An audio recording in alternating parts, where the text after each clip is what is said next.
इस तरह से आज भी मुझे कांग्रेस की तरफ कोई भी अलगाव या कोई भी मुश्किल या कोई भी ये नहीं है। और यहाँ पर लोग क्या करते हैं, पार्टी में रहकर भी पार्टी की बुराइयाँ करते हैं और बल्कि ज़्यादा बुराइयाँ करते हैं पार्टी में रहकर। विधानसभा के चुनाव आने वाले थे तो भले ही मेरे ऊपर बहुत उस वक्त लांछन लगे, लेकिन मैंने पार्टी के ऊपर कभी मैंने किसी भी तरह का कोई इंटरव्यू इसलिए नहीं दिया क्योंकि मैं पार्टी के बारे में कोई भी नेगेटिव चीज़ें ना बोलना चाहती थी ना फैलाना चाहती हूँ। आज भी मुझे सोनिया जी और राहुल जी के बारे में रिस्पेक्ट है। और महाराष्ट्र प्रदेश में कहूँ तो बाला साहेब थोरात जी जैसे बहुत ही एबल हमको वहाँ पे उनको वहाँ पे जो महाराष्ट्र प्रदेश में मराठी और हिंदी में कसरत थोड़ी मुश्किल हो जाती है। बहुत बेहतरीन लीडर है अपने आप में। सो अभी मुझे नहीं लगता ये सारी चीज़ें मायने रखती हैं क्योंकि एक बरस से ज़्यादा वक्त जब इंसान उस पर गुजरता है तो मतलब मुझे लगता है कि अपने आप में कोई वजह रही होंगी। आपकी निजी विचारधारा एक समाजवादी या एक सेकुलर सोच रही है, पिछले चुनाव में आपके भाषण में हमने सुना, लेकिन बात जब शिवसेना की आती तो एक हिंदुत्ववादी पार्टी की एक छवि है शिवसेना की। आप इस पार्टी में कैसे एडजस्ट करेंगे? मुझे ऐसे लगता है कि आप छवि जो भी हो और आप बातें जो भी करें, अंत में बेहतरी इसी में होती है जिसमें लोगों का भला होता है। तो मैं आप लोगों से पूछना चाहती हूँ कि जो एक बरस का आपने शासन देखा है महाराष्ट्र में, क्या आपको ऐसे नहीं लगता कि इस शासन में किसी भी तरह के लोगों को स्पेशल ट्रीटमेंट या किसी भी तरह के लोगों को कम ट्रीटमेंट, इस तरह का कोई दुर्व्यवहार महाराष्ट्र में हुआ है और ना ही वो आगे चलकर होगा? इसकी मुझे पूरी मुझे उसमें उम्मीद है, नहीं मुझे क्या कहते हैं उसको, आई am sure about it. And मुझे लगता है आज के वक्त में वो ज़्यादा महत्वपूर्ण है। और मेरा जो हमेशा सोचना था वो लोगों के प्रति था। जब मैंने इंटरव्यूज़ भी इसके पहले किए और कुछ चीज़ों पर बोली, तब भी मैंने यही कहा कि मैं किसी के खिलाफ बातें नहीं कर रही हूँ, मैं महाराष्ट्र के लोगों के लिए बात कर रही हूँ। इसमें बहुत फ़र्क होता है, नेगेटिव वर्सेस पॉजिटिव आउटलुक रखने का फ़र्क होता है। और ये आउटलुक डेफिनेटली शिवसेना में, और अब सत्ता में आने के बाद किस तरह लोगों से बिहेव करते हैं, किस तरह से उन्हें प्रशासन देते हैं, बहुत मायने रखता है। और मुझे लगता है उसमें शिवसेना बहुत बड़े पैमाने पर खरी उतरी है लोगों के एक्सपेक्टेशंस पे। जब आपने कांग्रेस ज्वाइन किया था तो आप बहुत उम्मीद में थी। जब आपने कांग्रेस ज्वाइन किया था बहुत उम्मीद में थी, लेकिन आपने हाउस पॉलिटिक्स का जिक्र किया था, जिसके बाद आपने कांग्रेस छोड़ दिया। आप लगता है कि शिवसेना में वो समय नहीं आएगा कि आप? नहीं, मुझे लगता है हाउस पैटी पॉलिटिक्स हो, हाउस पॉलिटिक्स हो, और अन्य अगणित मुद्दे हो, हर एक पार्टी में होते हैं, हर एक पक्ष में होते हैं। मैं भी काफ़ी नई थी पॉलिटिक्स में, शायद मैं तैयार नहीं थी इस तरह की चीज़ों को डील करने में। मैं इसके लिए किसी के भी ऊपर, मुझे बहुत आसान है दूसरे लोगों के ऊपर लांछन लगाना, यहाँ बैठ के बड़ी बड़ी चीज़ें बोलना, लेकिन ऐसी कोई भी चीज़ें करने में मुझे कोई इंटरेस्ट ना तब था ना अभी है। क्योंकि मेरी राजनीति पहले तो दूसरों को नीचा दिखा के और दूसरों के बारे में गलत शलत बातें करके शुरू करने से शुरू नहीं होती। हाय सोहित, फाइनली मैम दो सवाल है। पहला सवाल ये है कि ये भी कहा जा रहा था कि क्या कांग्रेस की ओर से भी आपसे कहा गया था क्या कि एमएलसी के टिकट की जो बात है, क्या कांग्रेस की ओर से भी आपको कहा गया था कि ऑफर दिया गया था पहली? और दूसरी जो अभी आपने कहा कि नेगेटिव और पॉजिटिव वाली बात जो कही आपने, तो अभी जैसे आप कह रहे हैं कि आपके ऊपर ट्रोल हो रहा है और आप शिवसेना भी उस समय ज्वाइन कर रहे हैं जब कहीं ना कहीं सेंटर वर्सेस स्टेट हो रहा है, वहां से भी बॉलीवुड के कई लोग कई सारी चीजें बोल रहे हैं, तो इसे आप किस तरह से देखती हैं दोनों चीजों? पहले तो कांग्रेस से मुझे एमएलसी ऑफ़र हुई थी, ये बात मैं अपने मुंह से कभी नहीं बोलती आप लोगों को, क्योंकि मुझे गलत लगता है वो। लेकिन मैंने अन्य वजहों से कांग्रेस छोड़ी थी और ना मैं पद की लालसा में तब आई थी, ना मैं अब आई हूँ। भले ही किसको, मुझे लगता है एक हद के बाद जिसको जो भी सोचना है वो सोचेगा। तो मैं सिर्फ बता सकती हूँ, उसके बारे में हर किसी की सोच है और हर किसी के विचार है। लेकिन पद का इशू था नहीं, लेकिन मेरे दूसरे इश्यूज़ के वजह से मैंने कांग्रेस की तरफ से बहुत ही रिस्पेक्टफुली इसलिए एमएलसी स्वीकार करना सही नहीं समझा। तो एमएलसी का इशू था नहीं। और दूसरी चीज़ क्या आपने पूछी थी? जी, ट्रोल का क्या है कि जैसे मैंने कहा कि ट्रोल्स जो होते हैं, आपको मेरे बचपन में मेरे फादर मुझे कहा करते थे, अगर आपको कोई भी ना बोले कि आप गलत हो, आप ये हो वो हो, समझो आप गलत रास्ते पर चल रहे हो। तो मुझे इतने ट्रोल्स मिले हैं, और आप मेरे साइट इस पेज पे जाकर देखिए ना, मैं किसी को ब्लॉक करती हूँ ना मैं किसी को, और मैं तो चाहती हूँ कि अगर मुझसे कुछ गलती कल को अगर हो तो आप लोगों में से भी कुछ लोग आकर मुझे बताएं। लेकिन मेरा मानना ये है मेनली कि एक बहुत ही जहरीला सा जो एक एटमॉस्फेयर डेफिनेटली आज देश के पॉलिटिक्स में हो चुका है, कहीं ना कहीं से शुरुआत तो करनी चाहिए कि ये जहरीलापन हटाया जाए। और मुझे लगता है दूसरों को बताने से पहले मैं खुद से कोशिश करूंगी कि मैं ज़्यादा कम से कम, मैंने एक पूरा लोकसभा कैंपेन और बहुत बढ़िया कैंपेन, जहाँ पे मुझे नहीं लगता देश का कोई भी बड़ा हर एक बड़ा चैनल आया और उन्होंने कवर किया, और खुशी है मुझे इस बात की कि इस सारे चैनल कैंपेन के दौरान मैंने एक भी व्यक्ति पर कोई भी व्यक्तिगत टिप्पणी नहीं की, किसी पर भी कोई भी आलोचना और गलत चीज़ों के बारे में नहीं बोला। तो मैं यही चाहती हूँ।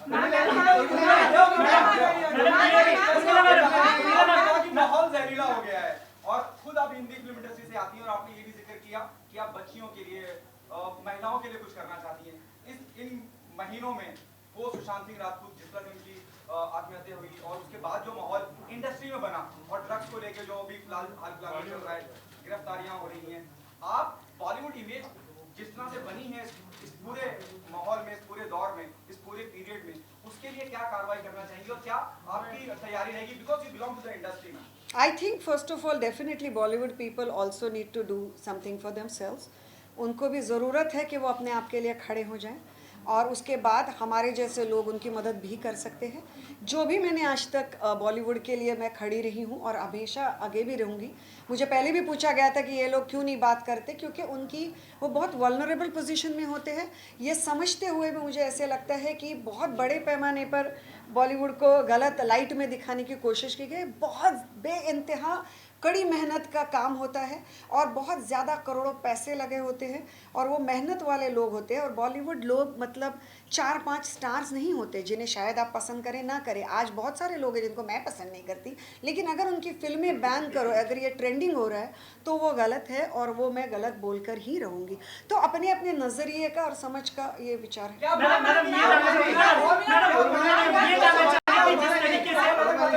मैडम जिस तरीके से मैडम ये जानना चाहेंगे कि जिस तरीके से लव जिहाद पर पूरे देश में जो बातचीत चल रही है, कुछ राज्य कानून ला रहे हैं, आप एक हिंदुत्ववादी पार्टी में लव जिहाद पर आपके विचार क्या हैं? क्या ये महाराष्ट्र में इम्प्लीमेंट होने चाहिए? आज ही सारे सवाल पूछोगे क्या? कुछ तो आगे के लिए रखो। Ma'am, on the same question, Yogi Adityanath is coming and he'll be meeting Bollywood personalities. And Bollywood is a place for interfaith marriages. Yours is one of the examples. He has been very vocal about love jihad. How do you see all of this? And do you think he's also said that Bollywood needs to be moved to Uttar Pradesh? He wants to make a big film industry there. How do you see both these topics? I have full faith and trust in all my lovely colleagues of the press that you should go and ask him all these questions. Don't you think so? Thank you. Ma'am UP में जो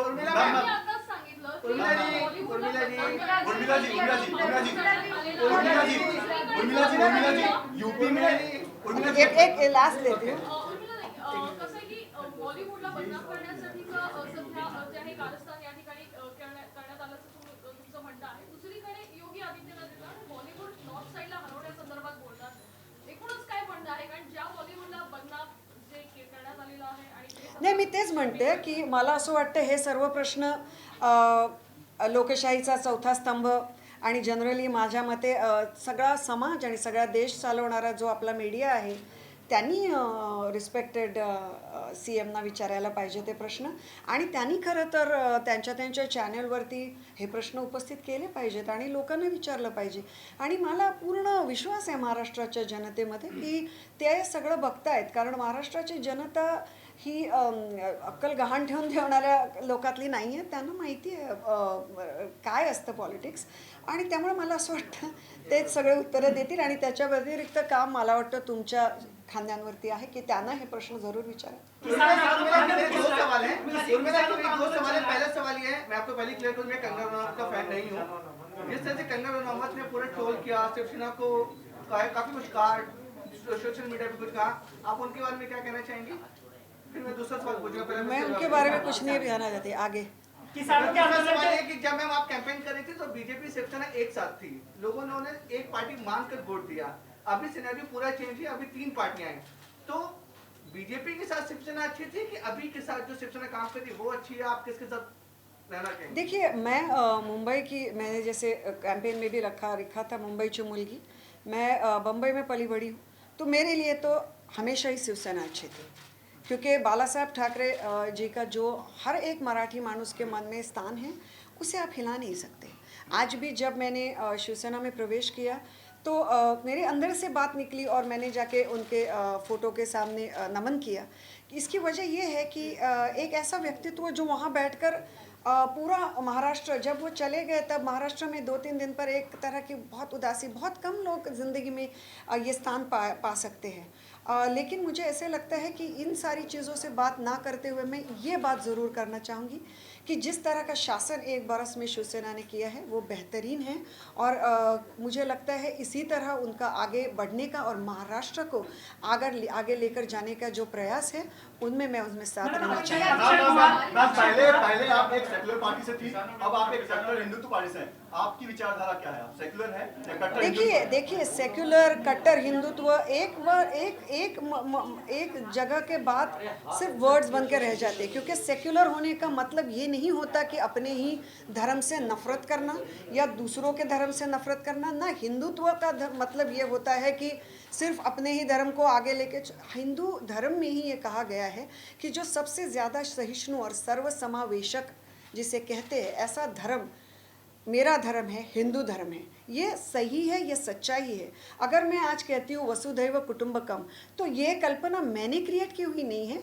ये जब से हिंदू धर्म है, जब से यहाँ ये जो भारत देश है, इसमें सिर्फ धर्म नहीं, इसमें बहुत बड़ा आध्यात्मिक एक हमारा बैकग्राउंड रह चुका है, तो हम वहाँ सब से आए हुए हैं। सो ये सारी चीज़ें हमेशा से थी और है, और ये सारी चीज़ें मैंने मेरे लोकसभा के चुनाव के दौरान भी कही थी। लेकिन उस वक्त भी बड़े ही होशियारी से मेरे ही शब्दों को मोड़ तोड़ कर गलत तरीके से पेश किया गया, तो वो भी एक उनका दाव था, आज भी एक उनका दाव होगा। लेकिन मैं ये ज़रूर कहना चाहूँगी, when it comes to serving people and helping them, there is, उस वक्त भी मुझे पूछा जाता था कि आप मुंबई के हो तो पहले मुंबई कर, या पहले ये नहीं होता। लोग होते हैं और वो पहले सबसे पहले भारतीय होते हैं, और भारतीय लोगों को और महाराष्ट्र में महाराष्ट्र के रहने वाले महाराष्ट्र के लोगों को मदद करना महाराष्ट्र शासन का पहला धर्म रहेगा।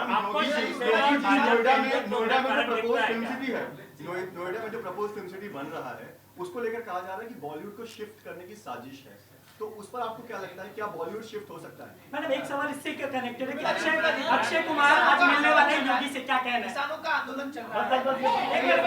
अक्षय कुमार मिलने वाले, I am sure Akshay Kumar ji के घर में उनको खाना बहुत बेहतरीन मिलेगा।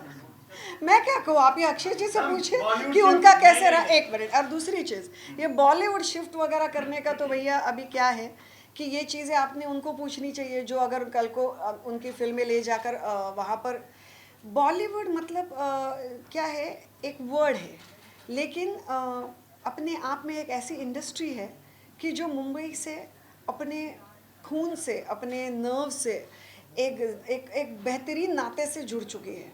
तो मुझे नहीं लगता हिंदी फिल्म इंडस्ट्री और मुंबई सिटी, ये दोनों चीज़ें अलग होने की संभावना है। बाकी चीज़ें तो होती रहेंगी। बाकी मुझे पूरी उम्मीद है कि यूपी का भी फिल्म सिटी बहुत बढ़िया बनेगी, और मेरी उसके लिए बहुत सारी शुभकामनाएं हैं। उर्मिला जी, एक सवाल, आप जिस पार्टी में थी पहले, दिल्ली के दस्तक पर है किसान की बात नहीं मानी जा रही है, ऐसा बात कहा जा रहा है। आप अभी राजनीतिक एक दल की सदस्य हैं, किस तरह से देखती हैं पूरे? बहुत दुखद है कि किसानों को जिस तरह से वो स्ट्रगल कर रहे हैं। मैं इन बिल्स के बारे में सिर्फ कुछ हद तक जानती हूँ। मैं हर एक चीज़ दुनिया में जानती हूँ, ऐसा दावा मैंने अभी नहीं किया, ना मैं आगे करूँगी।